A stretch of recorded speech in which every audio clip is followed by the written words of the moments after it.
আমি বিশ্ববিদ্যালয়ের শিক্ষক হিসেবে নিয়োগের জন্য 2-3টি বিশ্ববিদ্যালয় পরীক্ষা দিয়েছি, কিন্তু লবিং ছাড়া হয় না। সম্প্রতি একজন প্রফেসর আমাকে পরামর্শ দিলেন একজন পলিটিক্যাল লিডারের সাথে দেখা করতে। এর অর্থ হচ্ছে টাকা পয়সার লেনদেন। যদি আপনার যোগ্যতা আছে, টাকা ছাড়া কোনোভাবে চাকরি হবে না, এবং আপনার সাথে অযোগ্যরা চাকরি নেবে টাকা দিয়ে। এই ক্ষেত্রে আপনি নিরুপায় হয়ে যদি টাকা দিয়ে চাকরি নেন, এটা জায়েজ হবে, বিকজ আপনি নিরুপায়, আপনাকে বাধ্য করা হচ্ছে।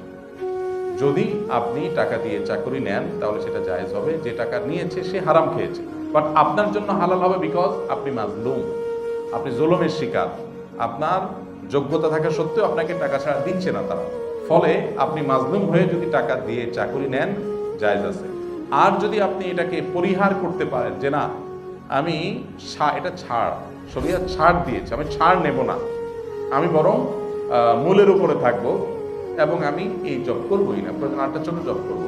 আমি আমার ফ্যামিলি, পরিচিত এক ফ্যামিলি আছে আমার খুব ক্লোজ, লাখের ঘরে স্যালারি ছিল। লাখের ঘরে বলতে আপনার কয়েক লাখ সম্ভবত স্যালারি ছিল। 20,000 টাকা বেতনের একটা চাকরি এখন করে, ওই চাকরি ছেড়ে দিয়ে, এবং এমন এক জায়গায় বাসা, মানে এখানে পশ এরিয়া, মানে বাসা বলতে ঐতিহ্যগতভাবে বাপদাদার বাড়ি ওখানে, কিন্তু ফ্যামিলি চলে এখনো অনেক কষ্টে, অনেক কষ্টে। কোরবানি পর্যন্ত করতে পারে না, কোরবানি পর্যন্ত করতে পারে না, এত কষ্টে চলে। কারণ 20,000 টাকা বেতনের চাকরি ঢাকা শহরে ফ্যামিলি নিয়ে কীভাবে টিকে, কঠিন। কিন্তু আলহামদুলিল্লাহ কোনো অভিযোগ নাই, খুব হ্যাপি, কারণ আল্লাহকে খুশি করার জন্য সে স্যাক্রিফাইস করছে। ভাই, জান্নাত প্রত্যাশা করলে কিছু একটা স্যাক্রিফাইস তো করবেন। এখন আমাদের ব্যাপারটা এরকম দাঁড়াইছে যে আল্লাহ ঘুষ গাঁড় চাকরি বাকরি সব ঠিকঠাক রাখবো, জান্নাতও আবার চাই, জান্নাতও চাই। আরে ভাই, কিছু স্যাক্রিফাইস করলে তো আপনি জান্নাত প্রত্যাশা করবেন। আল্লাহ যদি বলেন যে জান্নাত কোন মুখে চাইলা, তুমি কি স্যাক্রিফাইসটা করলা, তুমি কি বলার আছে? আমি যদি বলি যে আল্লাহ দেখো এত বড় স্যাক্রিফাইস আমি করছি, বলা লাগবে না, অটোমেটিক আল্লাহ আমাকে জান্নাত দেবেন ইনশাআল্লাহ। তো এই জন্য যদি কেউ ঘুষ দেওয়া থেকে বিরত থাকে, না আমি ঘুষ দেবই না, তাহলে আল্লাহ তাআলা তাকে উত্তম বিনিময় দান করবেন। আমাদের সাব্বিরের একটা ফাইল যে কোনো এক জায়গায় আটকেছে, তো ঘুষ ছাড়া হবে না, কয়েক বছর ঘুরছে, জুতা ক্ষয় হয়ে গেছে তার। পরে এক অফিসার তাকে ডেকে বলছে, ভাই আপনার মাথা ঠিক আছে, কয়টা টাকার ব্যাপার, আপনার জন্য তো কোনো ব্যাপার না, দিয়ে দেন। সাবির বলছে না, আমি এটা দেবো না। এমনি বরিশাল মানুষ তেড়া কিসিমের হয়, আমি এটা দেবো না, আমি এটা শেষ দেখবো। ওই ডিপার্টমেন্টের ডিপার্টমেন্টাল হেড, পুরো দেশের যে হেড, তার কাছে আমাকে সহ নিয়ে গেছে, সেও সমাধান করতে পারেনি। আরেক জায়গায় আমি সহ গেছি, তাও সমাধান করতে পারিনি। 3-4 বছর ধরে ঘুরছি। তো যেই দেখে সে বলে, ভাই পাগল হয়েছেন আপনি, সিস্টেমটাই এরকম, কয়টা টাকা দিলেই তো হয়ে যাবে। ও বলছে আমি দেবো না, কারণ আমি লিগাল, দেখি শেষ কোথা। শেষ আলহামদুলিল্লাহ বিনা পয়সায় হয়েছে। তো এখন কেউ যদি এরকম সিরিয়াস হয় যে না আমি দেবো না, অন্যায় কাজ আমি করবো না, তো সে আল্লাহর কাছে আদর লাভ করবে। কিন্তু কেউ যদি দেয়, সে দায়ী হবে না। ঘুষ দিয়ে যদি সে চাকরি নেয়, সে আল্লাহর কাছে দায়ী থাকবে না, বিকজ তাকে বাধ্য করা হয়েছে। সরকারি কর্মকর্তারা অনেক ক্ষেত্রে নানা ধরনের অনুষ্ঠান আয়োজন করতে হয়। বিভিন্ন দিবসের সাংস্কৃতিক অনুষ্ঠানে গান বাজনা, নাচ সহ নাচ ইত্যাদির আয়োজন সিনিয়রদের নির্দেশনা করতে হয়। দায়িত্বপ্রাপ্ত হলে করণীয় কি? ভাই দেখুন তো, বিভিন্ন দিবসে রীতিমতো স্কুলগুলোকে, বিভিন্ন শিক্ষা প্রতিষ্ঠানকে বলা হয় না, বিগত সময় করা হয়েছে, আমার মনে জানা আছে, যে নাচ গান অনুষ্ঠান করে সেটা ভিডিও করে সিডি জমা দিবেন। এখন আছে কিনা যায় না, এরকম ছিল।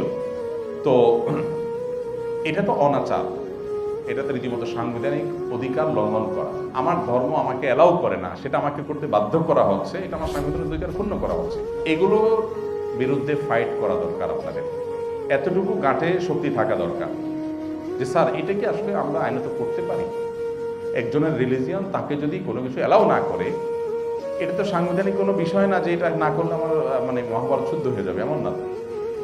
তাহলে এটা আমাকে কেন করতে হবে? ফাইট করা দরকার, পরিবেশ গড়া দরকার, প্ল্যান করা দরকার।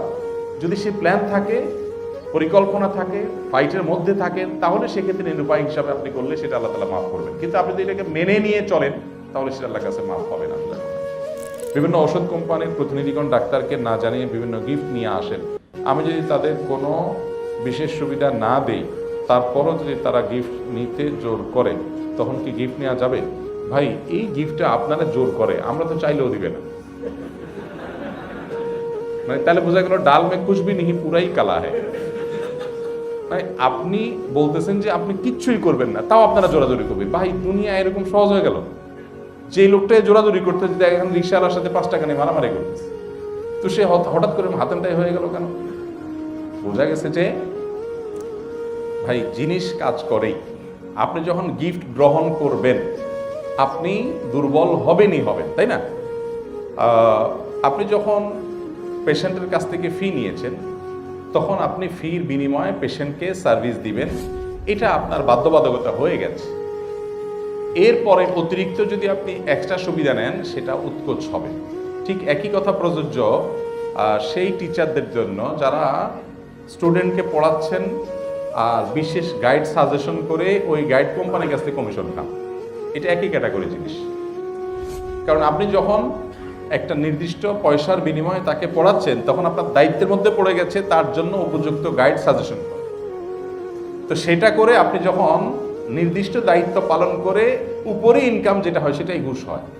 আপনি ক্লায়েন্টের কাছ থেকে, পেশেন্টের কাছ থেকে আপনি যে টাকাটা নিচ্ছেন সার্ভিসের বিনিময়ে সার্ভিস দিচ্ছেন, টাকা নিচ্ছেন, ফাইন। এখন অতিরিক্ত যেটা নিচ্ছেন সেটা কি? সেটাই ঘুষ। এই জন্য এটা জায়েজ নাই। কোনো গিফট যদি এরকম জোর করে দিয়ে যায় তো সেটা নেওয়া জায়েজ নাই। যদি দেয় তাহলে সওয়াবের নিয়ত করা ছাড়া দান করে দিবেন। সবচেয়ে ভালো তাদেরকে রিটার্ন করবেন, আর নাহলে সওয়াবের নিয়ত করা ছাড়া দান করে দিবেন। কি পরিমাণ এই কমিশন বাণিজ্যের কারণে পেশেন্টরা ক্ষতিগ্রস্ত হয় এটা তো আমরা সবাই কম বেশি জানি। আপনি বলবেন না আমি চাই বা না চাই তারা দিবে, অথবা পেশেন্টের জন্য উপকারিতাই আমি লিখবো, অসুবিধা নেই, লেখা আমি কোনো 2 নম্বরই করবো না। ঠিক আছে, সেটা তো আপনি লিখতে এমনিও বাধ্য। উপকারটা না লিখলে তো আল্লাহর কাছে এমনিই দায়ী হবেন আপনি। কিন্তু এইটা নবীজি একটা কথা বলেছেন, সহিহ মুসলিম হাদিসটা আসছে, ফাবিমা তাখুযু মালা আখিক। একটা সুন্দর কথা, এটা লিখে রাখার মতো। ফাবিমা তাখুযু মালা আখিক, তুমি কারো কাছ থেকে কোনো কিছু নেওয়ার আগে তোমার এই প্রশ্নের উত্তর বের করতে হবে, কিসের বিনিময়ে নিচ্ছ তুমি, কি করে তুমি এটা নিচ্ছ। তার প্রোডাক্টটা যদি পারফেক্ট হয় পেশেন্টের জন্য তো ওইটা তুমি এমনি লিখতে বাধ্য। তাহলে তার কাছ থেকে তুমি নিলা যেটা কিসের বিনিময়ে, তুমি তো কিছু দিলা না। তো এটা কিন্তু জায়েজ নাই আসলে, যদিও অনেকে আমরা এটা মানতে পারি না। কাস্টমসের চাকরি কি হালাল? আমার টাকায় আমি পণ্য কিনে দেশে আনবো, তাতে সরকার ট্যাক্স নিচ্ছে, এই কাস্টমস শুল্ক নেওয়ার বিধান কি? বড় প্রশ্ন। তবে উত্তর সহজ, সেটা হলো যে চাকরি হালাল হবে আপনার, আপনার চাকরি হারাম হবে না। বাট এই সিস্টেমটা, যে সিস্টেমটা প্রচলিত আছে, এই সিস্টেমটা এটা ইসলামী শরিয়ার বিবেচনা সঠিক কিনা এগুলো আসলে এত দীর্ঘ গবেষণার বিষয়, 10-20 পৃষ্ঠা এটা ডিসকাস করতে হবে, সংক্ষেপে বলার জিনিস না। তবে কেউ চাকরি করলে তার চাকরি হারাম হবে না ইনশাআল্লাহ।